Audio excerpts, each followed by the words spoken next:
طيب السلام عليكم يا شباب. دي الحالة اللي موجودة في الإعلان. ده البروفايل بتاع الشخص طبعا، يعني الشباب اللي بتخش تتجاوز. لو سمحتوا عيب، يعني اللي عنده سؤال أهلا وسهلا، دكتور محترم وانتوا ناس محترمين، وكل يخاطب الناس بعين طبعه.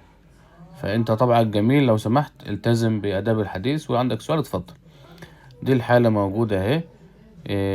يعني ده الشخص 26 سنة، تمام، وعنده عمه وخاله عنده صلع، فبالتالي هو عنده اندروجينيك جينيتيك الوبيشيا. اتكلمت طبعا معاه ووصفنا له كورس علاجي، الشباب كانوا بيتابعوا معاه، وبعدين بعت لي النتيجة اهي.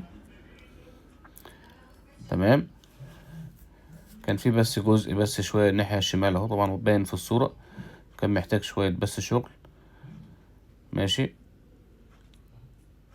وخلص الكورس بتاعه، يعني اعتقد الامور واضحة. اعتقد كده الامور واضحة. كورس 3 شهور خلصه، ورجع طبعا هيكرر الكورس لان الكورس مش اقل من 6 شهور. اتمنى تكون الصورة واضحة. آه، ما ينطق من قول إلا لديه رقيب عتيد، فلو سمحت أمسك عليك لسانك. عندك سؤال أهلا وسهلا. طبعا مش كل الحالات بتستجيب بالشكل ده، حالات بتاخد 6 شهور، في حالات بتاخد سنة، وفي حالات يعني ما بتستجيبش طبيعي، زي أي علاج في الدنيا. في ناس كده وفي ناس كده، ولكن يعني دايما كده بكون حريص لما أقول لحد خد علاج يكون في يعني أمل. بنعتمد بقى على السن صغير، صلع مبكر أقل من 5 سنوات، أقل أكتر من كده لا بوجه للزراعة. وبعد الزراعة طبعا بياخد كورس علاج عشان ايه؟ يكثف العملية الزراعية. اهلا وسهلا بك.